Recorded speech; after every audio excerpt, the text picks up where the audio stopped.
Amigos, bienvenidos a Escuchando el Autismo, temporada 2. Y entonces estamos más que emocionados de arrancar esta segunda temporada, conocer gente maravillosa, aprender muchísimo y bueno, y seguir haciendo nuestro pequeño esfuerzo por cambiar al mundo, amigo. ¿Qué dices?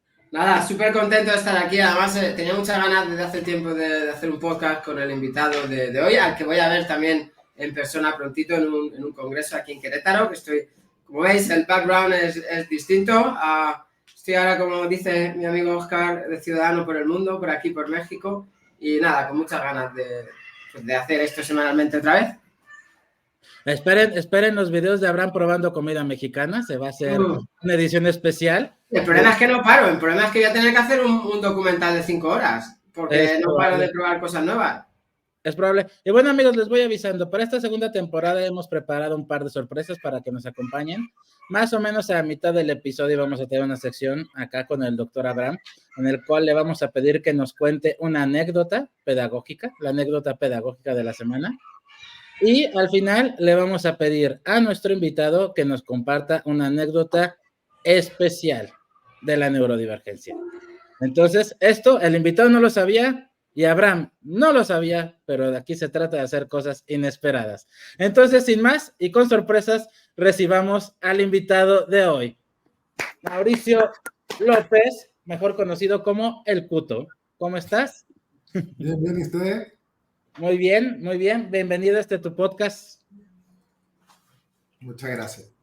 Oye, Mauricio, pues a mí personalmente siempre me ha gustado dejar que las personas se presenten, ellos que nos cuenten quiénes son, a qué se dedican y cuál es su relación con el autismo en particular. Perfecto. Bueno, yo soy Mauricio López, me dicen Cuto, con C y T. Soy de profesión cineasta, me dedico a escribir guiones de televisión, para series, telenovelas en Chile también.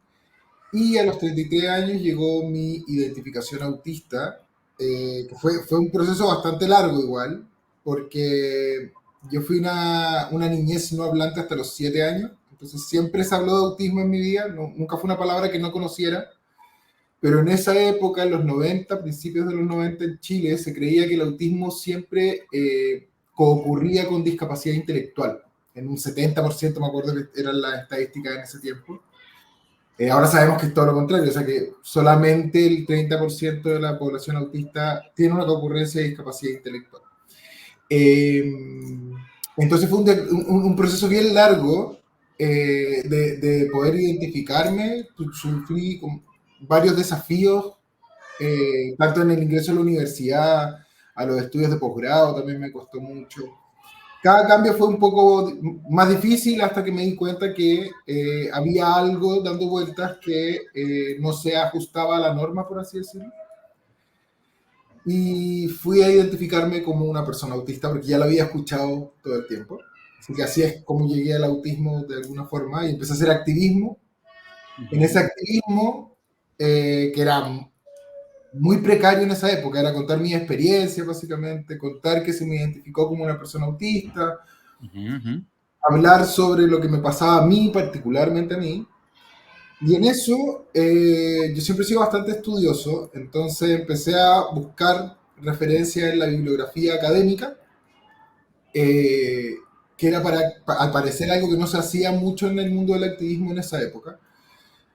Y me empezaron a contactar universidades para trabajar en proyectos de investigación como experto por experiencia primero, que es una figura de la investigación inclusiva, que es involucrar a la comunidad o a los sujetos de estudio dentro de la investigación de distintas formas. Puede ser como colaboradores, como coinvestigadores, como reguladores, etc. Y así fue entrando de a poquito al mundo de la academia. Mi primer proyecto me encargaron de redactar un artículo que aún no sale, pero esperemos que salga pronto. Y ya en mi segundo año, en otro núcleo de investigación, que en el que estoy trabajando actualmente ahora, que es el núcleo Milenio Disca, como experto por experiencia, ya escribí mi primer artículo sobre política pública y discapacidad, que tiene que ver con el Registro Nacional de Discapacidad y cómo el registro nacional chileno alberga o no a los menores de 5 años. Salió un artículo bastante interesante sin darnos cuenta, sobre la burocracia chilena y que existe en el Registro Nacional de Discapacidad también. Fue bastante como desalentador, porque básicamente nadie sabía quién estaba a cargo del Registro Nacional de Discapacidad. Entonces fuimos a preguntar al registro civil, a la Secretaría de Discapacidad, y todos como que se pasaban un poco la pelota diciendo, bueno, aquí no es allá por legislación, y la otra parte decía, aquí no es, lo tiene la Secretaría de Discapacidad. Fue un proceso bastante tedioso, pero que ayuda a dar un poco un panorama también para la creación de políticas públicas a futuro sobre discapacidad. Y eso, y ahora me dedico a la investigación científica en autismo, discapacidad e identidades trans y género diverso. Esos son mis temas de investigación. La intersección que existe en autismo y en identidades trans y de género diverso, que es bastante, que ha sido estudiada poco, pero siempre en temas de prevalencia, nunca en, por ejemplo, abordaje clínico o cómo podemos identificar ambas sin caer en errores, por ejemplo, de subestimar una por privilegiar otra. Eso aún no se ha estudiado mucho, así que estamos viendo eso ahora en mis temas de investigación. Eso. Me parece una pasada, ¿eh? Me parece una pasada todo esto que menciona. Ya tuve la oportunidad, estuvimos hablando un buen rato la semana pasada. Como te dije, ya te avisé que seguro que divagamos, pero aquí tenemos al maravilloso Óscar trayéndonos para el tema.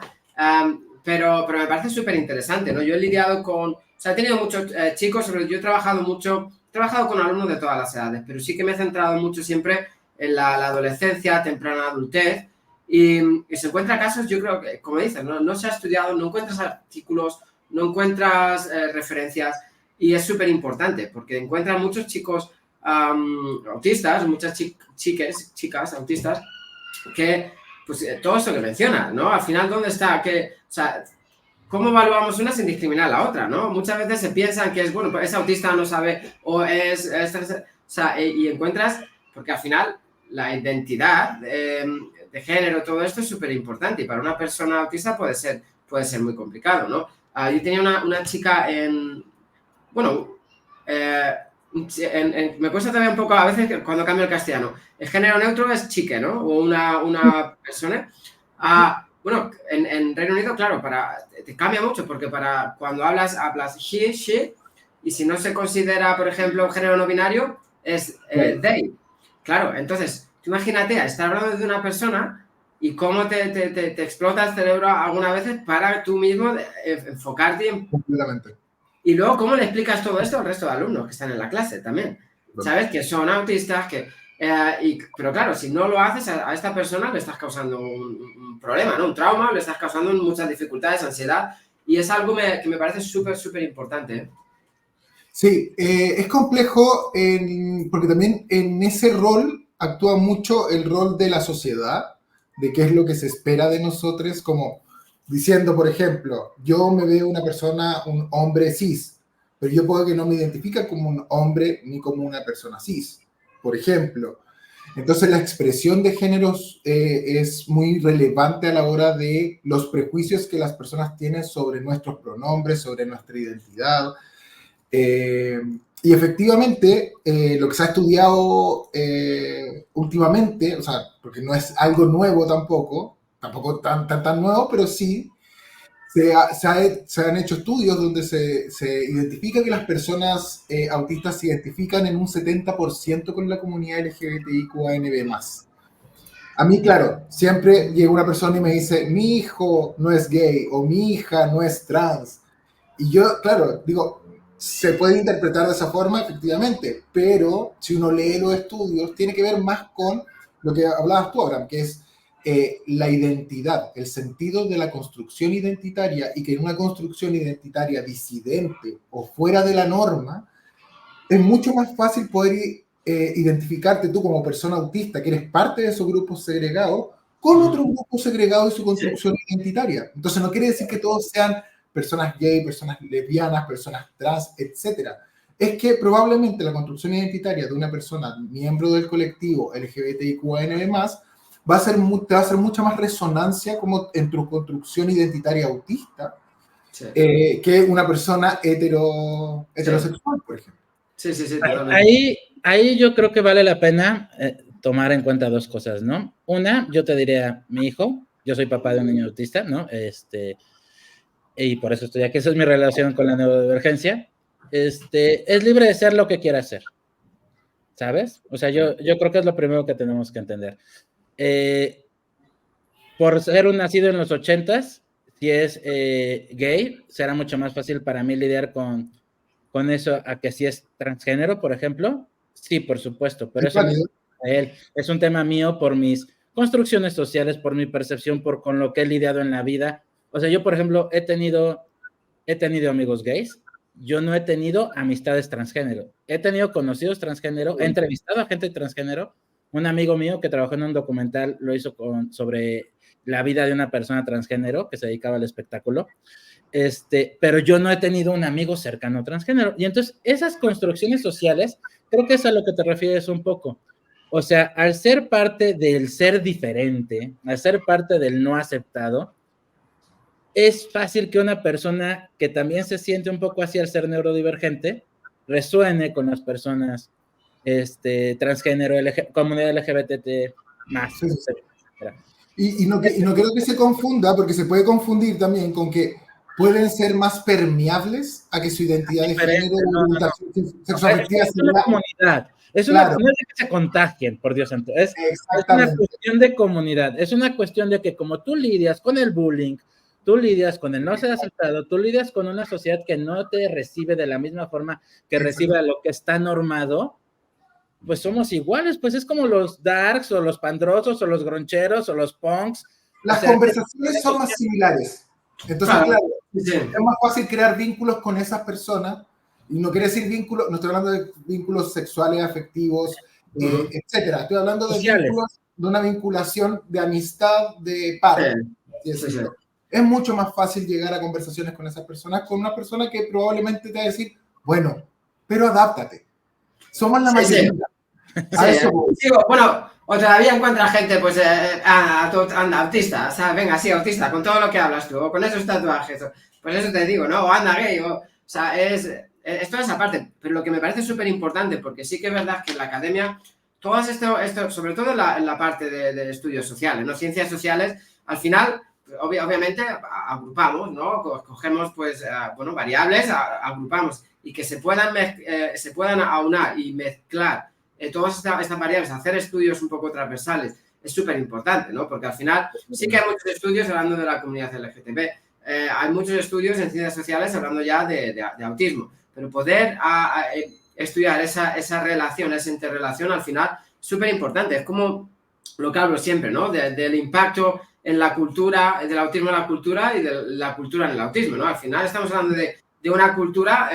pues al final es una cultura que se crea también, ¿no? Cultura LGTB, cultura neurodivergente, y ver todo ese impacto y esa interrelación y correlación es súper importante. O sea, a mí me parece también precisamente por esto, ¿no? Porque al final hasta hace no mucho hablábamos todavía del autismo, o teníamos una concepción del autismo muy distinta a la que tenemos ahora, ¿no? Pues es como, pues que hoy hablaremos un poco de todo eso, supongo, es como lo que hablábamos, ¿no? Yo hablo mucho aquí y gran parte de la formación que hago, ayer incluso con unos padres de aquí del colegio, les decía, bueno, es que antes, yo cuando empecé a estudiar el autismo, por allá en el 2013, hablábamos de una proporción 1-4, ¿no? Una chica por cada 4 chicos. Hoy sabemos que es 1-1.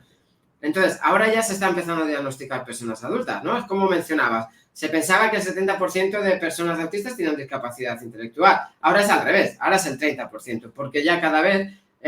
claro, hay muchas más personas adultas que están diagnosticadas, mucha más nivel de apoyo 1 o otro tipo de, pues, muchas más mujeres. Entonces, todo eso está generando un cambio en muchos estudios que incluso se quedan obsoletos. Estudios que hace 10, 8 años todavía centrados en todos estos números que había, ¿no? Como theoretical background tenían todos estos números, están totalmente obsoletos ahora. O sea, hace falta todos estos estudios por la rama de ciencias sociales para dibujar de verdad un paradigma y ver el scope que tenemos, ¿no? En cuanto al autismo, de verdad. Es que completamente, porque a mí, yo siempre, mi área de estudio va siempre más a lo cualitativo, a la experiencia subjetiva, sí, a cómo las personas experimentan ciertos fenómenos como el estigma, etcétera, porque creo que es un área que uno, en investigación académica, se tiende a mirar un poco más en menos que la área cuantitativa, porque claro, el área cuantitativa nos da números, nos da estadística real, por así decirlo. Sí. Pero creo que, claro, exacto, pero las experiencias de las comunidades, especialmente comunidades como la comunidad autista, la comunidad neurodivergente, la comunidad disidente, es muy difícil llegar a los estimativos reales de lo que es cuantitativo, porque son preguntas que no le hacen sentido a las comunidades segregadas. No podemos medir de la misma forma un fenómeno que se da en la comunidad neurotípica o en la comunidad, o en la alonorma, en la heteronorma, como lo podemos medir en otras comunidades. ¿Y por qué? Porque no existe la población para poder hacerlo de partida. Eso es muy importante. No vamos a tener los números que nos permitan cuantificar de manera correcta los fenómenos que se están dando. Por ejemplo, yo siempre, antes se creía que, por ejemplo, y siempre veo esta media, la población autista tiene una esperanza de vida de 54 años. Entonces yo veo un montón de publicaciones que hablan sobre un montón de riesgos que pueden tener las personas autistas como físicos, como más allá de lo psicológico, de lo físico. Enfermedades cardiovasculares, pero sin analizar los estudios realmente. Entonces, sí, existe existe una estadística que dice que más o menos vivimos 20 años menos que las personas neurotípicas. Sí, existen estudios que lo dicen. Pero ¿qué dicen esos estudios también? La prevalencia de suicidio infanto-juvenil en el autismo, por ejemplo, es muy grande. Entonces, ahí ya vamos recortando un poco la edad. Fatalities también, accidentes, ¿no? Sabemos que, por ejemplo, una de las causas por muerte prematura en personas autistas es el ahogamiento, ¿no? Alumnos con nivel de apoyo 3, nivel de apoyo 2, que no saben nadar, les gusta el agua, salen corriendo. O sea, claro, es lo que mencionan, no se menciona toda esta parte, adicciones, suicidios, todo esto. Imagínate que salió un estudio hace poco, el 2023, si no me equivoco, que decía que en Estados Unidos, las personas autistas que estaban mayores de 65 años, que estaban bajo el cuidado de Medicare, vivían exactamente la misma cantidad de años que las personas neurotípicas.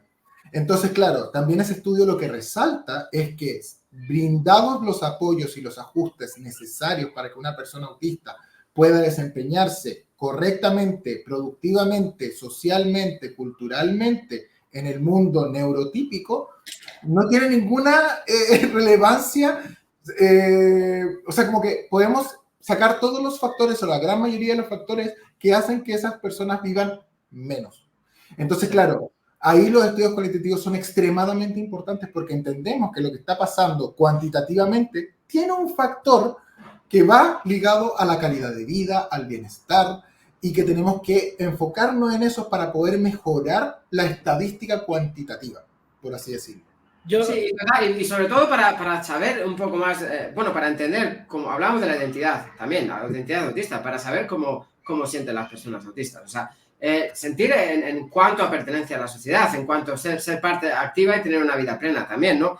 Cuando hice la tesis doctoral, al final mi idea era hacer todo cualitativo. Lo que pasa es que sí que me dijo el director de mi tesis, a ver, quieres ir muy potente tu tesis, tu plan, tu pedagogía, quieres ir a por el cum laude, tienes que sacar datos cuantitativos, ¿no? Pero hablamos de una tesis, de ahí sí que estoy sacando varios artículos, sobre todo cualitativos, porque al final es donde encuentras los datos relevantes que son para mí. Sí, yo ya sabía antes de crear o intuía, porque ya lo había probado, que había una mejora en los alumnos, en la parte académica, ¿no? En la parte de que podíamos medir de adquisición de habilidades sociales. Lo que más me importa es que muchos de los alumnos de verdad empezaron a valorar la educación, que habían tenido un montón de traumas con la educación. De verdad pensaban, decían, muchos más alumnos decían que tenían amigos.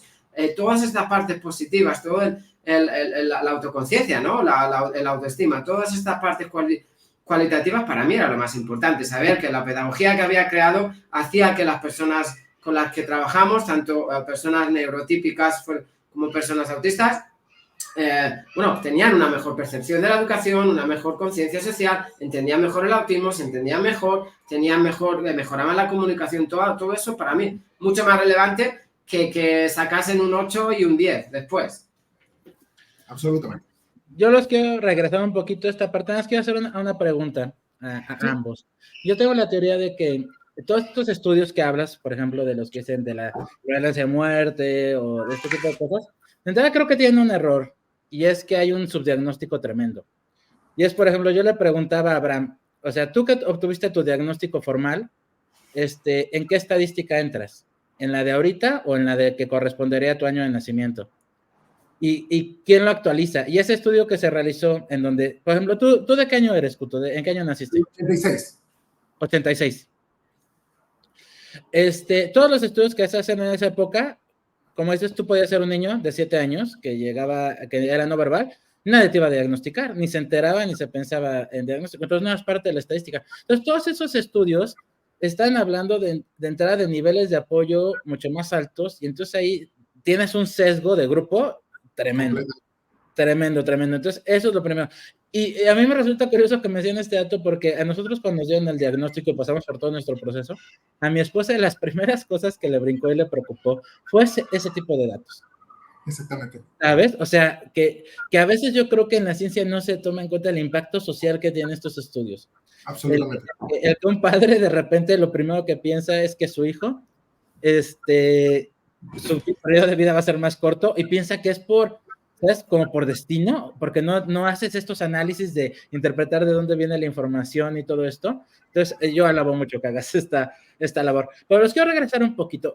Quiero que me cuentes un poquito de tu vida de niño.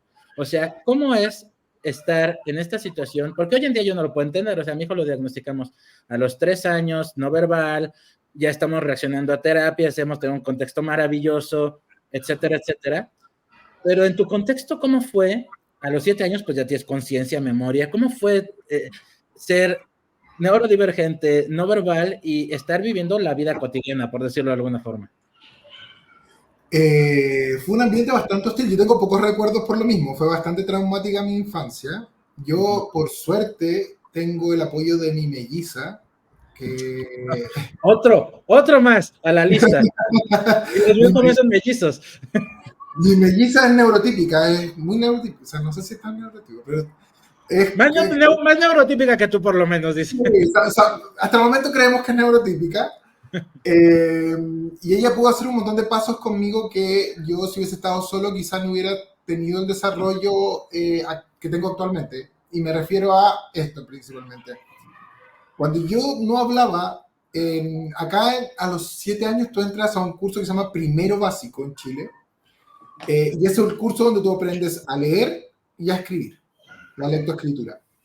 Entonces, claro, yo tenía que aprender a leer, a escribir y a hablar más encima. Entonces era mucha carga, y lo que se le propuso en el colegio a mis padres era básicamente que yo repitiera el año para que pudiera tener más tiempo para poder desarrollar la oralidad y para poder después concentrarme en la lectoescritura.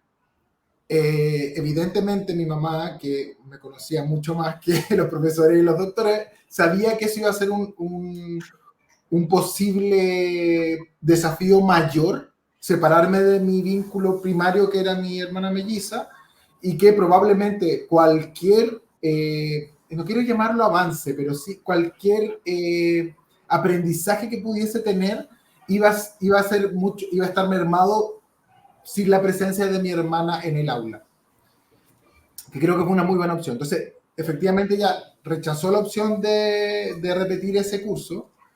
Yo no estaba aprendiendo a leer, no estaba logrando desarrollar la oralidad durante los primeros meses de ese año lectivo, y volvieron a llamar a mi mamá para poder decirle, efectivamente, tiene que repetir. Y si repite un año más, lo vamos a mandar a una escuela especial. En esa época las escuelas especiales en Chile eran horrorosas, no son lo que son ahora, pero básicamente no había aprendizaje en las escuelas especiales, eran como unas guarderías, básicamente. Entonces, si yo hubiese vivido ese proceso, lo más probable es que si me hubiesen hecho repetir el año, yo tampoco hubiese desarrollado la oralidad, hubiese tenido que irme a una escuela especial y yo probablemente no estaría acá con ustedes hablando. Punto 1. Lo más probable. Seguramente, sí. Entonces, porque claro, en las escuelas especiales en esa época no era un objetivo el aprendizaje, era solamente una guardería, entonces tampoco como que yo podría haber desarrollado herramientas, las tendría que haber desarrollado yo en mi casa y mi mamá no tenía las habilidades para poder hacer eso. Entonces, eso por una parte. Yo sí recuerdo que tenía muchos desafíos sociales, entonces me costaba mucho hacer amigos. Lo que cuando yo pude desarrollar la oralidad, que ojo, lo más importante que siempre digo, no porque yo haya desarrollado la oralidad quiere decir que todas las personas autistas no hablantes van a desarrollar la oralidad. Eso es un mito y por eso es tan importante los sistemas de comunicación alternativa aumentativa que efectivamente te ayudan a poder comunicarte de una mejor forma y que nunca van a mermar tu desarrollo de la oralidad si es que tú vas a desarrollar la oralidad. Muchas personas creen que sí. Eso es falso, se sabe, es un mito. Pero bueno, cuando yo desarrollé la oralidad también seguí con muchos problemas para poder desarrollar amistades y poder desarrollar vínculos sociales significativos. Entonces me confiaba mucho en mi hermana melliza y estaba mucho tiempo con mi hermana melliza, lo que derivó a que en quinto, sexto básico, 4 o 5 años después de que desarrollé la oralidad, nos separaran de curso. El colegio quería ver si yo tenía las habilidades sociales de una muy mala forma, evidentemente. A fuerza, se llama a fuerza y en México la usamos con H, la definición, pero entendamos que a fuerza. Era como, bueno, tenemos que separarlos porque Mauricio no está cumpliendo los hitos del desarrollo específico con respecto a la sociabilización. Que no Concepto tremendo, los hitos del desarrollo. Sinceramente no sé cuáles serán, pero en esa época se medían de esa forma, al parecer. Nos separaron de curso, para mí fue tremendo, fue un cambio muy fuerte. Además, en esa época todavía se creía que una persona que fue no hablante, cuando desarrollaba mutismo situacional, que yo tengo mucho mutismo situacional, de repente me quedo en blanco y no puedo hablar, no es que no quiera, no puedo hablar. En esa época se hablaba del autismo regresivo, me acuerdo. Y se creía que si una persona quedaba en un estado, como estaba en un estado de mutismo situacional, podía volver regresivamente a su estado no hablante. Entonces mi mamá, cada vez que yo me quedaba sin palabra, se desesperaba, me trataba de hablar, me trataba de hacer hablar de cualquier forma. Y esos miedos que existían, que yo creo que todavía existen, no creo que se hayan erradicado. Sí. Esos miedos que profesionales de la salud que están poco actualizados siguen metiéndole en la cabeza a los papás es lo que yo estoy tratando de tratar de erradicar como una persona que vivió eso. Porque cuando una persona que está con un mutismo situacional la tratas de hacer hablar, es peor la situación, porque te fuerzas, porque tú ves a la otra persona que está desesperada, que te está tratando de hacer hablar y que está desesperada tratando de que tú puedas lograr algo que tú ya físicamente no puedes hacer. Ese mutismo se va a prolongar. Yo estaba 3 días sin hablar de repente y yo escuchaba a mi mamá llorar en la habitación de al lado, me frustraba mucho, mi hermana lloraba al lado mío, me tomaba de la mano. Era una angustia. Entonces, tener esos recuerdos de tu infancia no es precisamente lo más lindo que uno quiere recordar de un periodo que debería haber sido un periodo bastante alegre para mí.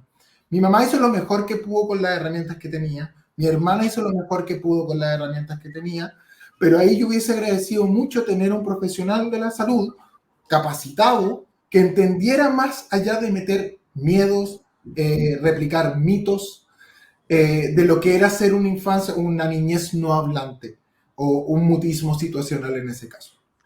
Te voy a un par de cosas. Adelante. Sí. Primera pregunta, ¿te cambiaron a ti o a tu hermana de clase? A mi hermana. Vale. Porque yo, fíjate, bueno, además lo hemos contado, o sea, no sé si lo llegamos a hablar tú y yo el otro día cuando charlamos, pero lo he contado mucho en el podcast. O sea, somos al final justo del mismo año, de la misma edad, y a mí me pasó un poco lo mismo. O sea, pero lo que pasa es que es una de las cosas que también tenemos yo hago mucho activismo y hablo mucho. O sea, cuando hablamos de dificultades en la comunicación e interacción social, no significa que todos seamos no hablantes, ¿no? Para mí era lo contrario. Yo decía muchas más palabras que de las que se consideraban normales para mi edad. O sea, los hitos de desarrollo específico, Abraham. Claro, sí, lo que decíamos de pequeño, ahí en mi... Vaya niño más repipi, ¿no? Que yo me hablaba hablas como un viejo. O sea, todo eso... Pero claro, yo tenía muchas dificultades en toda la interacción social, no entendía muchas normas sociales, tenía muchas dificultades para hacer amigos. Entonces, yo, en la parte académica, pues eso fue como en primero de primaria, con 6, 7 años. Para allá terceros cuando nos cambiaron, pues 8, 9. En la parte académica, yo iba por delante de toda la clase. Entonces mi hermana melliza también, que es la que pues, yo siempre me he fiado mucho de ella en la parte social, pues en la parte académica se copiaba mucho de mí, ella se apoyaba mucho en mí, pero en la parte social era lo contrario. O sea, yo sin mi hermana no era, o sea, me costaba muchísimo hacer amigos, no me gustaba mucho, me gustaba más estar con adultos, era muy, bueno, pues como ya sabemos las dificultades que teníamos. ¿Y qué hicieron también?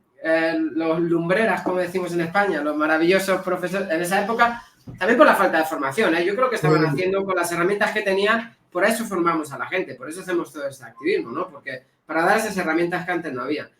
Entonces lo que hicieron en mi caso, me cambiaron a mí de clase. Entonces, claro, tú sabes la rivalidad entre el A y el B de la clase, ¿no? El loser, estás todo el día picando, jugando a fútbol, y cambian al chico que no tiene habilidades sociales a la clase nueva del B.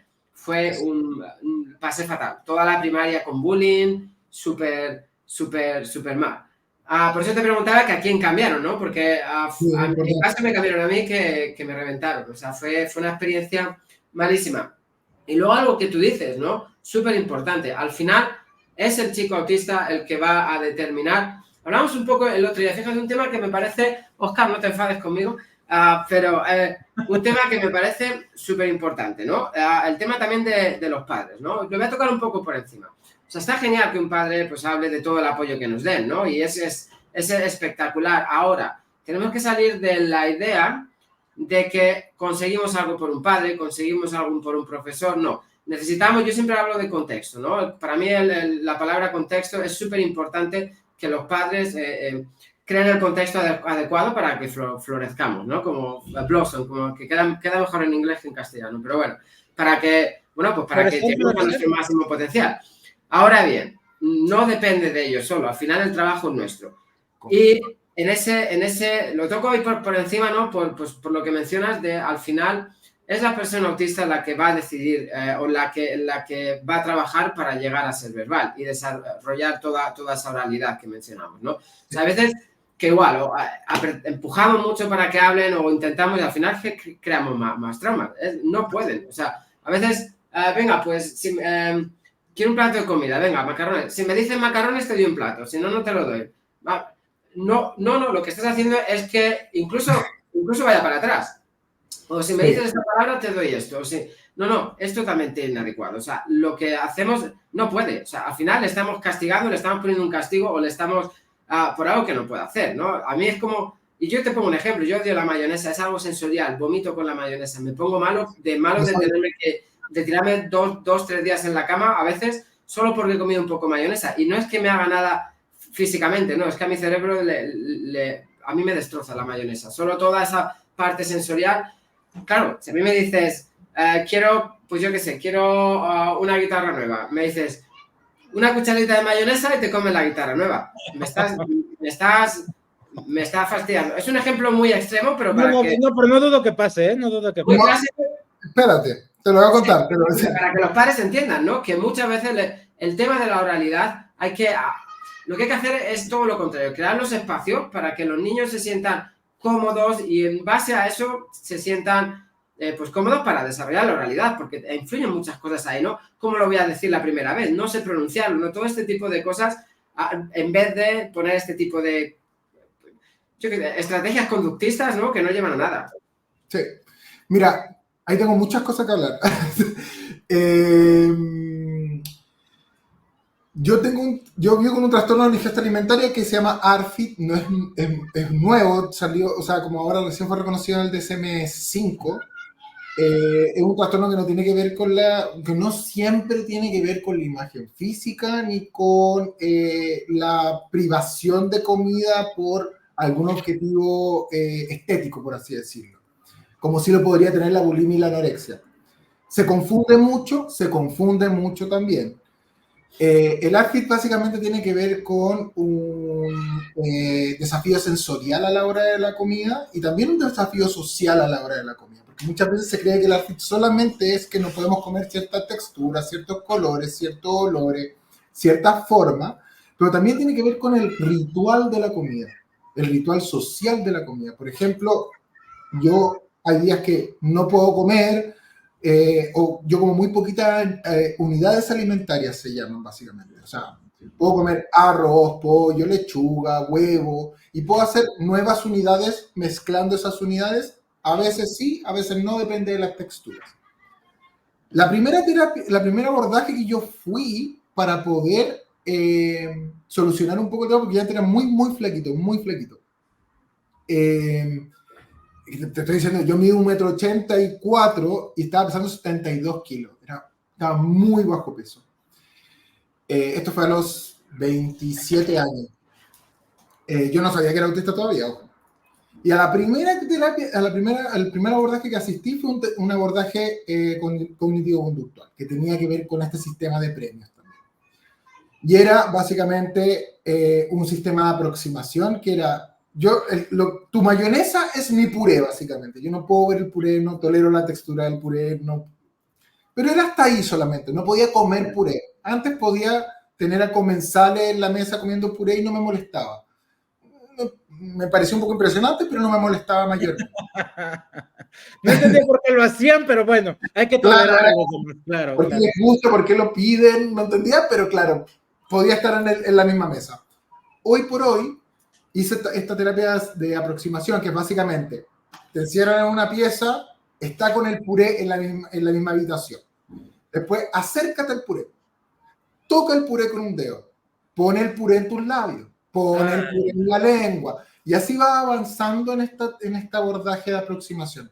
Yo llegué hasta los labios y al día de hoy yo no puedo tolerar el olor al puré, la proximidad al puré, el olor a papa cuando la aplastan, que no es lo mismo una papa frita, el olor a la papa. Sí. No puedo. Y eso causó un trauma. Yo tenía un trauma con ese alimento en específico.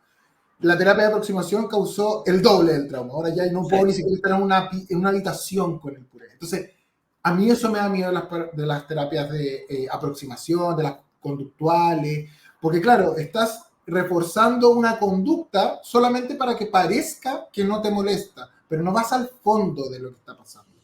Claro. Totalmente. Y eso liga con, por ejemplo, lo que te digo, se ven casos en los que los niños tienen de verdad objetos de referencia, ¿no? O intereses profundos. Vamos a decir, un animal, ¿no? Le gustan mucho los elefantes. Y profesores y padres que a lo mejor usan ese interés profundo por no tener la formación, ¿no? Por pensar, para desarrollar, por ejemplo, la oralidad, ¿no? O para el tema PEX, a lo mejor usan, venga, uno más fácil, tigre, ¿no?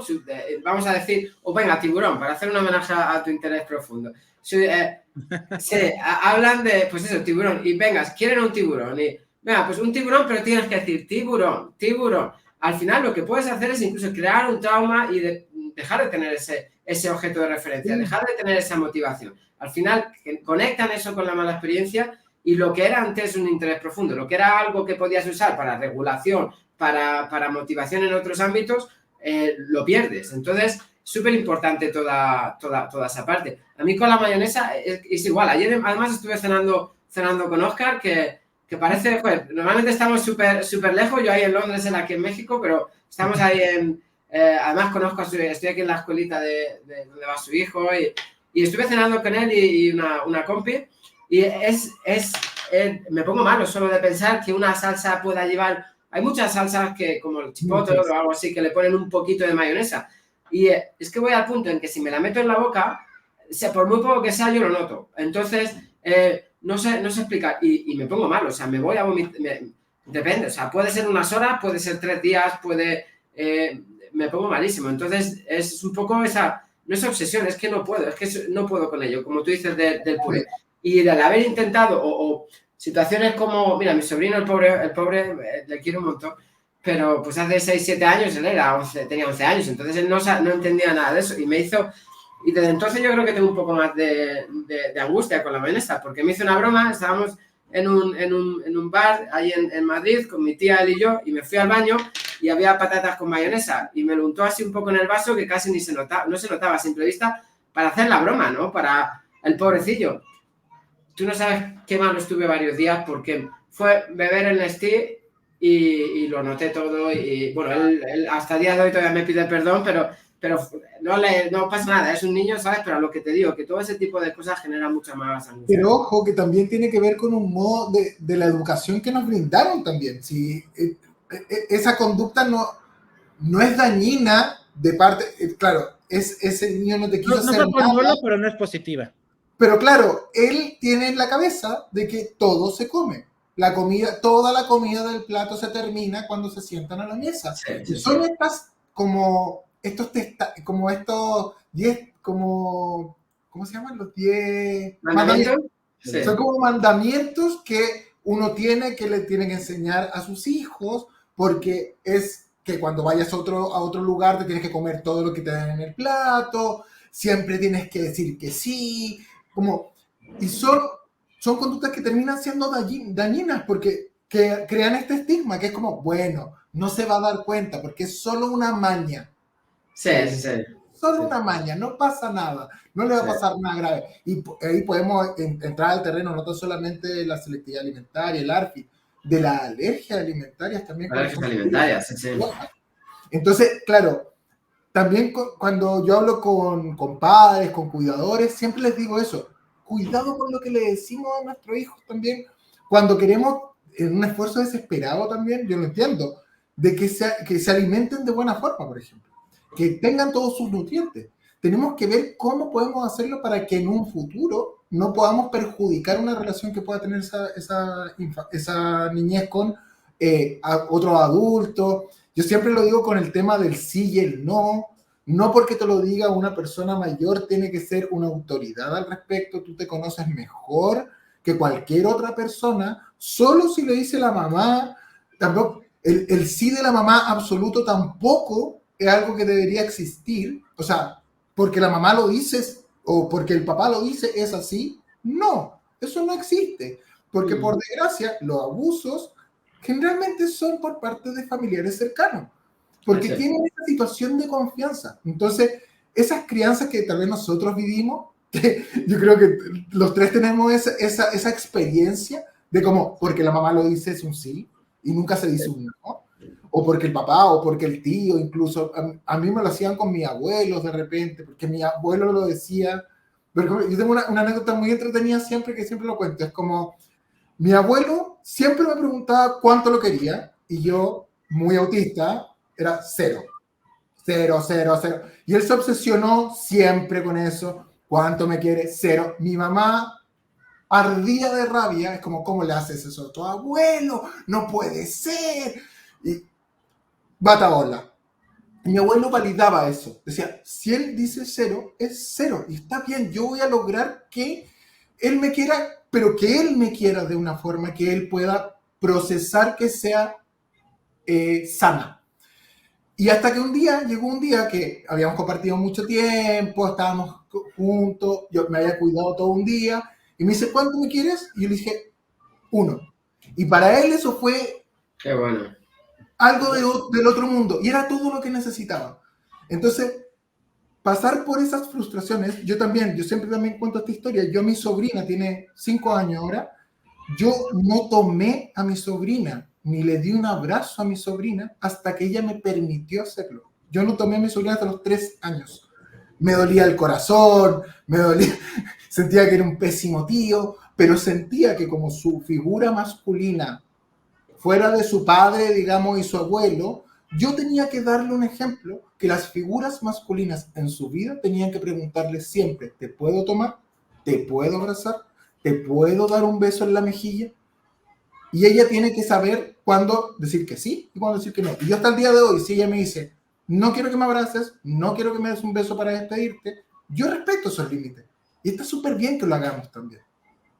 Sí, no, totalmente. Y lo que dices es un poco de importante también, porque luego pasa muchas cosas. Yo hago mucha formación para padres y profesores, ¿no? Y muchas veces pregunto, ¿por qué esto? Y les hago intentar ver un poco, como decía también Patricio, ¿no? De cartas para padres. Muchas veces damos una contestación a nuestros hijos o a nuestros padres, o sea, o a nuestros alumnos, y no sabemos el por qué. Yo digo, ¿por qué le dices eso? Porque te lo han dicho tus padres a ti, o porque tus padres actuaban de esa manera contigo. Pero no paramos a pensar en el por qué, ¿no? Es todo transferencia cultural, ¿no? Mis profesores decían, siéntate, no hagas esto. Pues yo cojo y lo digo. Mi padre me decía, cómete todo lo que hay en el plato, hasta que no comas no te levantas, lo vas a tener hasta la cena, si no te lo comes frío.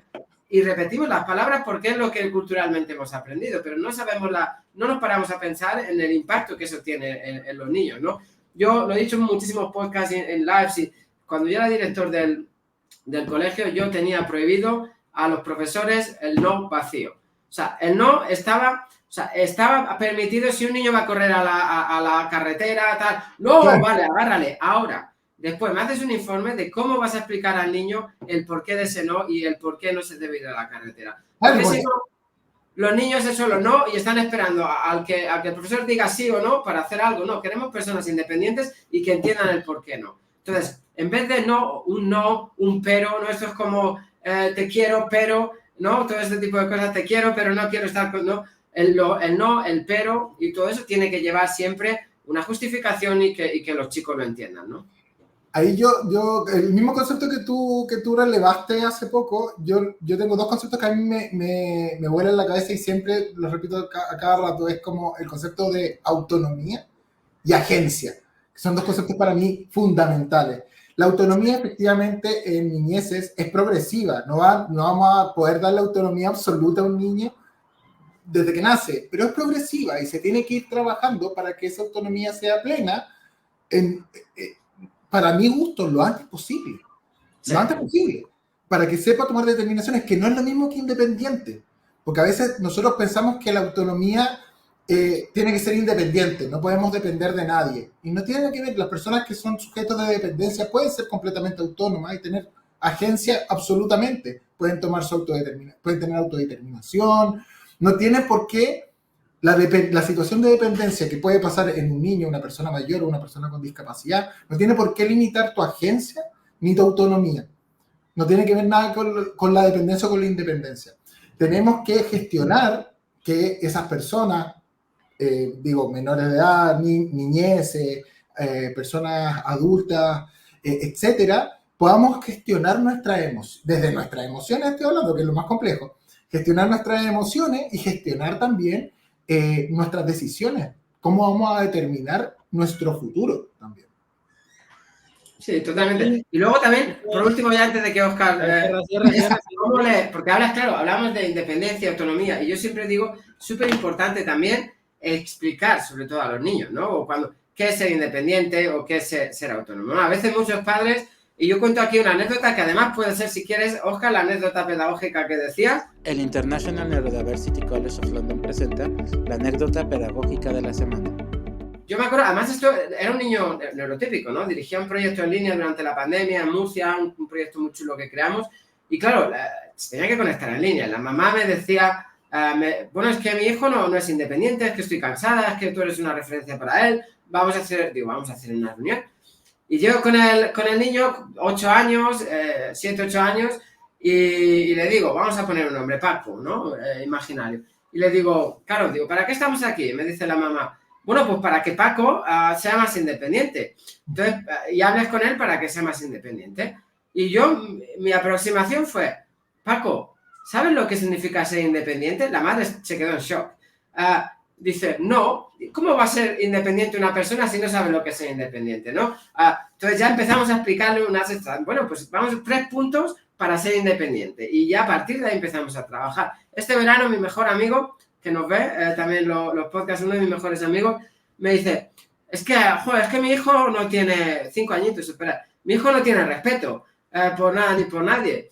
Dice, ¿cómo hago para que tenga respeto? Digo, vamos a empezar siéntate con él mañana cuando esté tranquilo y le preguntas si sabe lo que significa ser respetuoso. El niño no lo sabía. Entonces, por constructo social, por toda nuestra cultura, tienes que tener respeto, no tienes respeto, y vamos a la parte reactiva, castigamos porque no tienen respeto, pero no saben lo que es tener respeto, no le explicamos, no hacemos la parte proactiva, que es explicar lo que es tener respeto, ¿no? Súper importante que tengamos esos conceptos muy establecidos para, bueno, para que lo entiendan también los chicos. Completamente. Bueno, ahora sí, muchachos, va la mía. ¿Tú eres papá? No, no soy papá. Okay. Entonces les voy a aportar la perspectiva de los papás de esto, ¿no? Sí. Que creo que también es interesante verlo. Cuando yo, León fue diagnosticado nivel de apoyo 3, no verbal, ¿no? Yo no sé si hoy en día podríamos decir que León es no verbal, la verdad creo que ha avanzado mucho en ese sentido, pero ya ahorita Abraham igual nos puede expresar una opinión al respecto. Pero digamos, me ha tocado de una u otra forma vivir lo que vivieron un poco tus papás, ¿no? ¿Cómo es eso en esta década, ¿no? En tiempos, digamos, modernos. Yo fui a instituciones muy serias para obtener el diagnóstico de León, y por ejemplo a mí en las dos, porque aparte fui a dos diferentes para como ratificarlos, me dijeron que si no hablaba a los 3 años, difícilmente iba a hablar, ¿no? Después fui con otro neuropediatra y me dijo, si a los 5 años no habla, híjole, esto ya fue, ¿no? Después yo trato de estar muy activo en la comunidad en la medida que puedo. La cantidad de niños que yo he visto, que alrededor de los 7, 8 años empieza a hablar, es abrumadora. Y yo la verdad es que siempre me he preguntado, o sea, ¿cómo yo, un padre, simple y sencillamente viendo la comunidad, me doy cuenta de que de 7, 8 y mucho más grande, solo por irte con un escalafón, ¿sabes? Se dan cuenta de eso. Entonces a mí como un profesional me viene a decir que a los 3 años o a los 5 años está la barrera y que si no se logra ese hito del desarrollo, a esa etapa ya no hay nada que hacer, yo la verdad me rebasa. Es la verdad cuando muchas gentes cuestionan muy duramente a los especialistas, y yo creo que hay especialistas que se lo ganan, sino lo que quieren es que uno se gaste su dinero en terapias sobresaturadas para esos momentos, ¿no? Y entonces, en lo que decía en referencia a Abraham, tu papel como padre, y yo siempre, no siempre, he llegado a la conclusión más bien, es que yo voy a hacer un suelo y voy a hacer todo mi esfuerzo por convertirme en una escalera, ¿sabes? O sea, yo no voy a hacer un techo, yo voy a hacer el piso, y ese piso va a hacer todo lo posible que se convierta en una escalera, y entonces ser el contexto adecuado y darle las herramientas adecuadas para que él alcance su máximo potencial. Esa ha sido como mi interiorización del tema, ¿no? ¿Por qué uno va a los profesionales? Pues porque uno no sabe cómo, ¿sabes? O sea, yo cuando busco un profesional le digo, oye, ¿qué puedo hacer para que León hable? Yo sé que yo no voy a ser la manifestación del universo que va a llegar a su cabeza y lo va a hacer hablar, ¿no? Pero lo que sí sé es que lo más que puedo hacer es aprender cómo ayudar a que eso se logre. ¿Hay garantía que haga lo que yo haga va a decidir o no hablar? Pues la verdad es que hasta ahora nadie me ha dicho que eso exista, ¿no? Pero vamos, mi responsabilidad como padre es buscar yo tener esas herramientas, ¿no? Y la verdad es que es muy complicado que en el contexto que vivimos hoy en día, con profesionales, buscando asesoría profesional de calidad, a lo largo de estos, León ahorita tiene 5 años, te digo, tuvo su diagnóstico poquito antes de los 3, todavía te encuentres con gente que te dice esas cosas que a ti como padre, o sea, tú sabes lo que sientes como padre cuando dicen, si a los 5 no habla, exactamente, ya no va a hablar, o sea, van pasando los meses y cada mes es una lápida, o sea, afortunadamente yo no me quedé con lo que me dijeron y seguí investigando y seguí hablando, pero ¿sabes cuántos padres se quedan en eso? Y luego, es que no presionan al niño. ¿Cómo no lo voy a presionar si me pusieron una cuenta regresiva? O sea, no voy a hacer presión si la presión me la pusieron aquí. Me pusieron, o sea, un edificio encima y aparte te lo cargan como, y es que tiene que hacer terapia, y tiene que trabajar en casa y tiene que hacer. Entonces justo termina siendo contraproducente, ¿no? De lo sensorial, ¿no? O sea, León era un niño que al principio tenía problemas, pues no problemas, pero tenía dificultades sensoriales, perdón. Todavía no tenemos diagnóstico de autismo y demás. Fuimos a un centro terapéutico, le empezaron a hacer acercamientos sensoriales. Él siempre los tomó muy bien, o sea, jamás tuvo un tema de crisis o de llanto, ¿sabes? Y hoy en día no tiene como temas, y lo digo porque creo que es tan válido reconocer esta parte que ustedes dicen de que no hay que forzar a nadie a que tenga ningún tipo de experiencia sensorial que les sea desagradable, como también es válido darles la oportunidad de saber si sí o si no. Porque cuando tienes un niño como el que en mi caso de 2 años y medio que es no hablante, pues a veces darse cuenta de las cosas es un poco un arte de adivinación. Completamente. O sea intuitivo. ¿Te gusta, no? ¿Qué tanto no te gusta? O sea, si lo dejo aquí, ¿lo juegas a ratitos o no?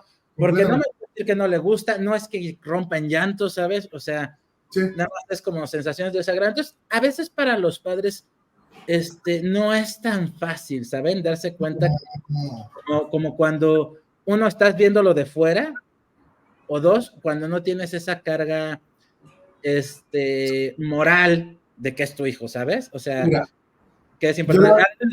Ahorita quería comentar otras partes de cosas, pero veo que me quieres comentar algo. No, yo como para que te quedes como tranquilo, yo lo he hablado muchísimo esto, bueno, cuando mi papá estaba vivo, con mi mamá también lo he hablado muchísimo, y lo que hemos llegado es como, bueno, ojalá que puedas estar en la charla, la primera charla que voy a dar de Querétaro, que voy a hablar más sobre esto, que específicamente sobre la oralidad, sobre lo no hablante, etcétera. Muchos profesionales de la salud confunden, y por eso yo trato de no hablar de no verbal, por ejemplo, porque el lenguaje verbal es muy complejo, es el lenguaje expresivo, el lenguaje comprensivo, y muchas veces cuando hablamos de la no verbalidad, yo siento que estamos mezclando las cosas y decir que porque una persona no tiene lenguaje expresivo, o sea, no puede comunicarse a través de la oralidad, yo en mi caso ni siquiera apuntaba, entonces de verdad no comunicaba para los profesionales. Que tú sí eras no verbal, digamos. Sí, yo no tenía ni siquiera... No, pero porque la verbalidad también incluye el entendimiento de un lenguaje. Sí, eso es lo que vamos a hablar también en la charla, ojo. ¿Por qué? Porque hay muchos conceptos que están dando vuelta. Está la intención comunicativa, que es como si tú quieres o no quieres comunicarte, y en mi caso, como yo no apuntaba, o sea, yo no te decía quiero la sal o quiero el azúcar, para los especialistas de esa época yo no tenía intención comunicativa. O sea, aparte de ser una niñez no verbal, no tenía intención comunicativa, entonces yo estaba condenado a no hablar, básicamente. Pero lo que no entendían los profesionales, y por eso yo no hablo de no verbalidad y hablo de no hablar, de las personas no hablantes, es porque hay un componente del lenguaje que es lo que decía Abraham, que es el lenguaje comprensivo, que es lo que nosotros entendemos que nos dicen las personas. Entonces, yo lo que recuerdo, de lo poco que recuerdo de esa época, es que los doctores y los profesionales nunca me hablaban a mí, le hablaban a mi mamá en tercera persona como si yo no estuviese presente. Y eso era muy frustrante porque yo, no por no hablar, no entendía lo que decían. Y lo mismo que decís tú, que es, si no habla a los 5, no va a hablar nunca más. Si no hace esto, no va a hacer esto otro. Si este hito del desarrollo no se cumple, como por ejemplo el control de esfínter. El pañal. De los primeros así preocupaciones que te clavan. Si no le sacamos el pañal, es imposible que empiece a hablar. Si no se deja sacar los pañales en la noche, es imposible que pueda pasar a primero básico o aprender la lectoescritura. Todas esas presiones, yo era un chico de 5 o 6 años, las podía entender, las podía comprender, que yo era el que estaba fallando en un ejercicio donde yo no estaba pudiendo rendir como mi hermana, porque además, cuando son mellizos, tienes el ejemplo al lado, básicamente. No es solamente la sala de clases, es que tu hijo hace algo y tu hija no hace algo de la misma edad, o en el caso contrario de lo mismo. Pero claro, entonces la frustración de los padres, yo puedo entender que sea aún mayor, porque claro, estamos viendo que mi hermana Tamara estaba logrando ciertas cosas y yo no las estaba pudiendo lograr, y se siente esa frustración. Mi mamá siempre me lo dijo, yo sentía que yo era responsable de que tú no pudieses hacer ciertas cosas porque te mimaba mucho, porque claro, como yo veía que tenías más necesidades de apoyo, te sobreprotegía más. Cuando no quería ir al colegio, no te mandaba. En cambio, cuando tu hermana no quería ir al colegio, la mandaba igual. Habían esos ciertos como resguardos que ella sentía que estaba desafiándome más y poniéndome más trabas al aprendizaje. Yo le digo que eso no es cierto, básicamente. Yo efectivamente necesitaba de esos espacios, por ejemplo, de cuando estaba hipersensible y no quería ir al colegio, porque estaba sobrecolapsado con todo lo que me decían los profesores, que no estaba pudiendo lograr esto, que mejor saquenlo de la sala porque está atrasando al resto de la clase. Efectivamente, yo necesitaba esos espacios que mi mamá me pudo dar, por suerte, intuitivamente, de quédate este día, te noto más decaído, no me lo puedes decir, pero te noto más decaído, quédate en la casa, tengamos un día tranquilo, yo me quedo contigo, y esos momentos de alivio sensorial, probablemente si yo no lo hubiera tenido, tampoco sé si hubiera desarrollado la oralidad. Como que ella estuvo muy presente en esos momentos de cuidado, de darme herramientas que quizás no me estaban dando en el colegio, etc. Mira, yo siempre igual, el colegio dirigía y siempre yo he sido muy pesado con eso y estaba muy encima. Quizás porque lo entiendo también, como es tu caso, ¿no? Como persona autista y lo que he vivido de pequeño. Yo siempre he dicho, está totalmente prohibido tener una conversación en el colegio o delante de los alumnos que no envuelvan a los alumnos. O sea, una conversación que se pueda tener a través de los alumnos. Y digo algo, por ejemplo, en vez de decir a una profesora, hora de la comida, chicos, vamos a comer. Chicos, ¿qué os parece si vamos a comer? Y se lo preguntamos a los alumnos, ¿no? O si necesitamos que una profesora nos saque algo para un alumno que está encima de la última estantería. En vez de decirle a la profesora, son oportunidades de aprendizaje. Entonces, en vez de decirle a la profesora, oye, Josefina, no sé por qué digo su nombre, pero bájame las cartulinas de arriba. No, es decir, oye, Paco, ¿por qué no pedimos a Josefina que nos ayude a bajar las cartulinas? Le estás dando la misma orden, pero estás envolviendo al niño y el niño se siente parte activa. Y ahí practicas ya el por favor, el cualquier, al nivel que él vaya. Entonces, le decimos, por favor, ¿qué cartulina quieres? La amarilla. Todo ese tipo de cosas no se debe tener una conversación. Porque muchas veces pasa otra cosa. Niños que de verdad tienen dificultad en entender, ¿no?, lo que se les pide. Muchas veces llegan a entender a muchos niños que entienden la última palabra o entienden 2 palabras de todo lo que les dicen. Por eso siempre digo que muchas veces, dependiendo del alumno, menos es más, ¿no? Al final, una frase o 2 palabras, una palabra con la acción. Entonces, claro, si a la vez estamos hablando y no entienden no tienen toda esa percepción del lenguaje, les estamos confundiendo, ¿no? Por todas esas... Y luego, cuando llegamos a estos puntos en los que se trata de, como tú dices, de generar esos espacios donde los niños sientan que son iguales al resto, ¿no? Aquí tenemos un alumno, bueno, pues que yo cuando llegué es maravilloso lo que pasa en este colegio, ¿no? Porque profesora sí que llevo un par de años trabajando con ellas, el último un poco más en línea, formando y tal, pero sí que, sin la formación, que no tienen esa formación, pero se han buscado las maneras de hacerlo. Y es espectacular. El primer día que llegué aquí, los alumnos me presentaban a los chicos autistas. Me decían, este es el nombre, que sea Paco otra vez.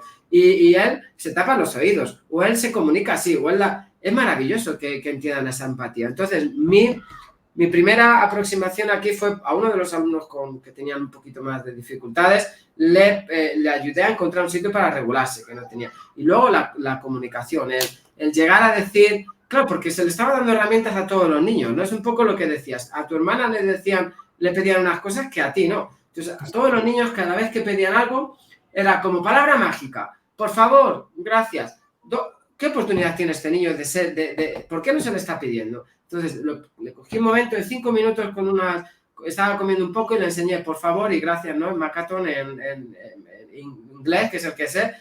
Pues después él solo lo conectó ya con el sonido. Y ya, si yo solo le enseñé la esta, pero de repetir, por favor, gracias, al día siguiente decía, povo. O sea, ya se le está, cada vez que a otro que pide algo, ya se le dice lo mismo. Palabra mágica, por favor, gracias. Después de eso, regularse en la comida. Pues ahora ese chico es parte en un montón de actividades y cambia, porque es parte del grupo, abraza a los compañeros en solo 2 semanas. Se sonríe, busca incluso la atención y la aprobación cuando escribe algunas letras. Le está motivando para trabajar más, le está motivando para intentar decir otro tipo de palabras. Y eso es lo que tenemos que intentar fomentar, ¿no? Temple Grandin, que lo voy a decir en el podcast porque estoy súper orgulloso, una de mis ídolos que voy a compartir congreso con ella, que estoy en una nube todavía.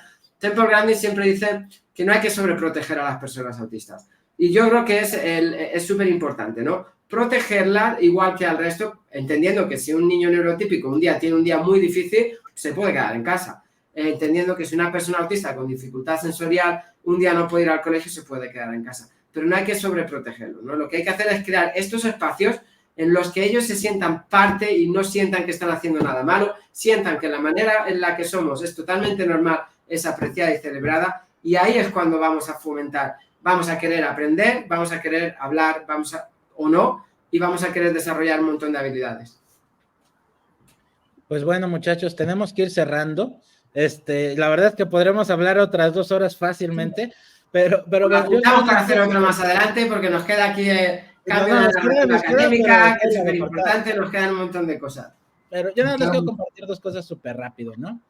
Una es, sí, no le tengan miedo a los sistemas de comunicación aumentativos, ¿no? Nosotros hemos trabajado con PEX, estamos, supongo que vamos a empezar a trabajar con algo en Hackathon para trabajar todos como de la mano con el proyecto que está haciendo Abraham.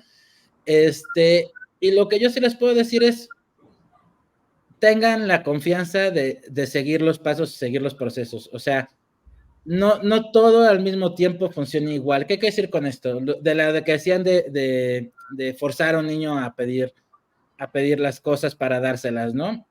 Como todo en la vida hay momentos. O sea, en nuestro caso con León, hubo un momento en el que, yo no sé si en algún momento fue no verbal, como lo estaban explicando ahora, ¿no? De que no tuviera comprensión del lenguaje. Yo creo que no. O sea, yo creo que León siempre tuvo comprensión cognitiva. Hoy en día estoy segurísimo. En algún momento dejo abierta la duda. Pero sí su expresión era muy corta. Y aparte, él sí tuvo autismo del que yo conocía como regresivo, que es él, con los hitos del desarrollo de su hermana, iba a la par o más alto. Y de repente algo sucedió que tiene que ver con estos barridos neuronales, que es lo que luego la gente piensa que son las vacunas y se crean todos estos mitos alrededor. Y entonces él de que tenía algo así como 20, 30 palabras, dejó de hablar, ¿no? Entonces... Una cosa, el desarrollo cognitivo nunca retrocede. Se puede detener y puede pausarse, pero nunca retrocede, por si acaso. Ok, a mí lo que a mí me explicaban es que lo que podía haber pasado con él, que tenía 30 palabras, ¿no? Y tenía expresión y intención comunicativa y todo eso, es que hay una etapa a lo largo del desarrollo neuronal, que hay un barrido neuronal y que de repente ahí en esas reconexiones algo sucede, ¿no? Esa parte como lo que tú dices de que ya desarrollado oralidad tienen 7, 8 años, 10 años y de repente se van a regresar, no, es como en una etapa muy específica del desarrollo, lo que se está estudiando es alrededor de los 2 o 3 años, que es cuando se presenta, ¿no? Ese es el que yo conocía como autismo regresivo, solo en esa etapa de edad, pero insisto, todavía se está estudiando, no es nada ya definitivo, ¿no? Ahí hablemos después porque yo trabajo con personas con discapacidad intelectual también, entonces también hay un mito sobre eso en la discapacidad intelectual. Ah, perfecto. Y lo otro es, cuando tú usas los sistemas de comunicación aumentativa, que es lo que me parece muy valioso compartir, la persona decide si los usa o no. O sea, si tú le das la herramienta y la aprende a usar, León, por ejemplo, hoy en día sus PECs le dan una flojera, ya tiene incluso la aplicación en la tableta porque ya tenía tantos PECs en su vocabulario, por decirlo, que ya era imposible tenerla de forma física con tarjetitas y todo eso.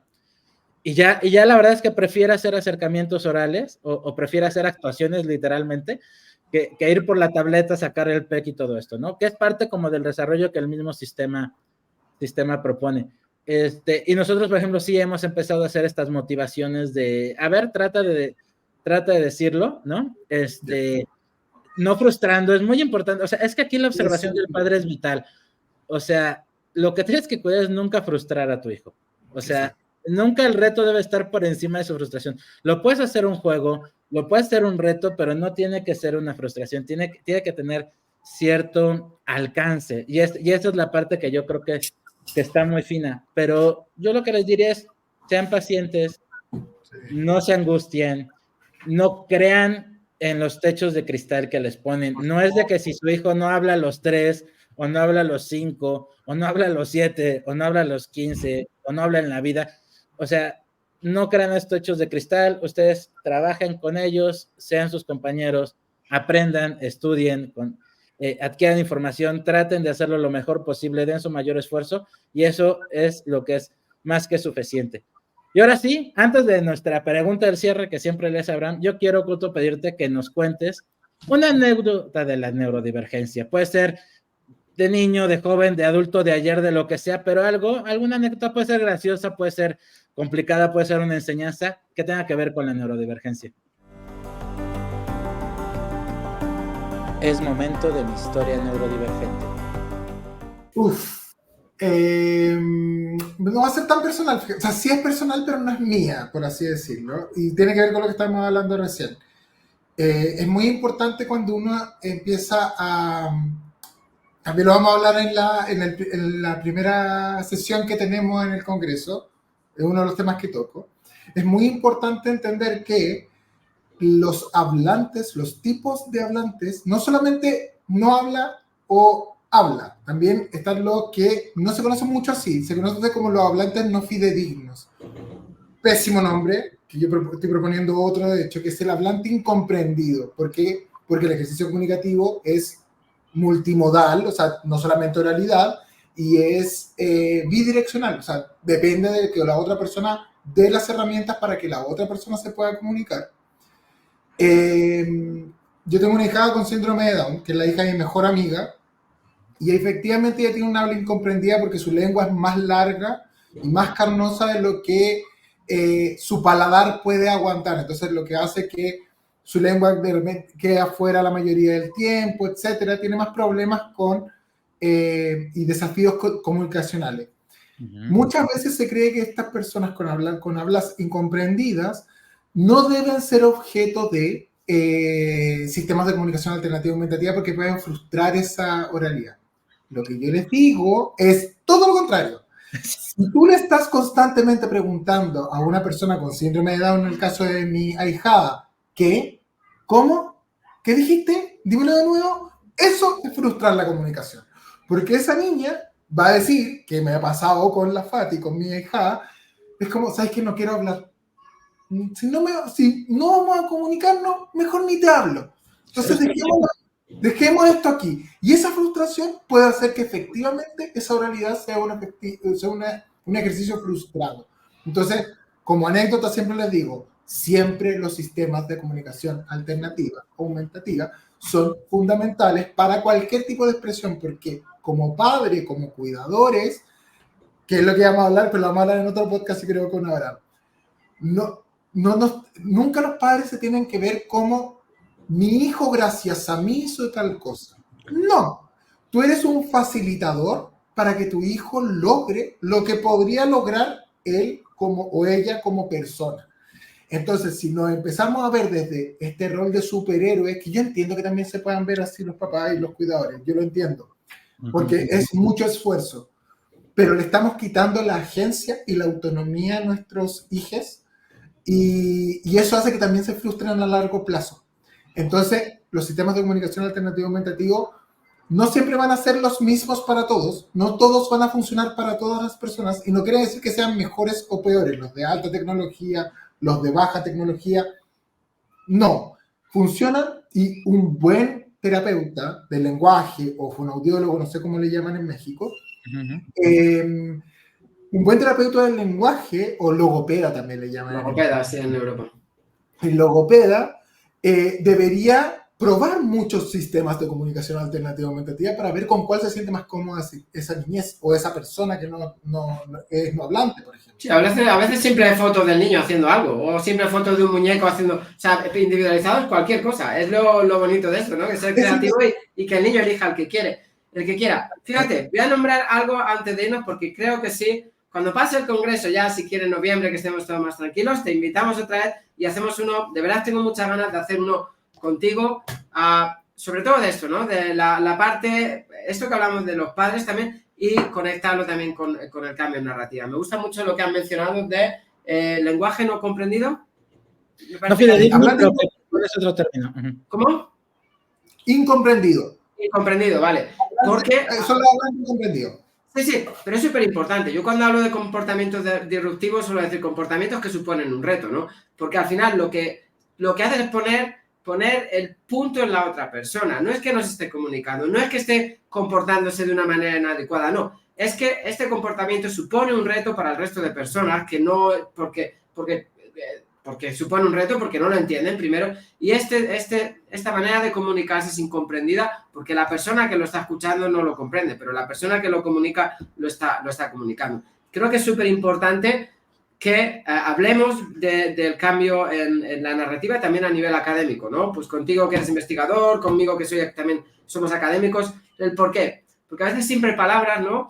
Es como bueno, ya lo tocaremos, ¿no? Siempre palabras, se puede cambiar, se puede tener rigor académico, se puede tener, hacer las cosas bien hechas y cuidar la narrativa para las personas que lo lean o para futuros estudios que no estén sesgados. Quería dejárselos ahí porque ya está más que invitado cuando pase el congreso en noviembre y hacemos un podcast en condiciones sobre ello porque es súper importante. Me encanta. Genial. A mí nada más me gustaría decir, dame un segundo, nada más me gustaría decir de lo que decías de los padres. Un padre no es como dices, ¿no? El que logra, ¿no? Exacto. Pero un padre que no esté informado y que no está capacitado sí puede ser el obstáculo. Completamente. Eso es lo que tenemos que tener súper claro los padres. O sea, nosotros no vamos a hacer la llave mágica que va a abrir la puerta, pero sí podemos hacer un candado que no deje que se abra. Formación es siempre la mejor terapia. Mira, rápidamente, mi amiga, la mamá de la Fati, mi ahijada con síndrome de Down, tiene una frase muy hermosa que dice como: las madres podemos ser el peor enemigo de nuestros hijos si es que no nos informamos. Increíble frase. Sí, totalmente. O sea, para mí la mayor terapia, de hecho, formación de los padres. Son la terapia proactiva, ¿no? Para formación de los padres, que entiendan cómo funciona el cerebro de su hijo, que entiendan cómo conocer todas estos retos sensoriales de la comunicación y a partir de ahí elegir una terapia si es necesaria, pero crear sobre todo el contexto.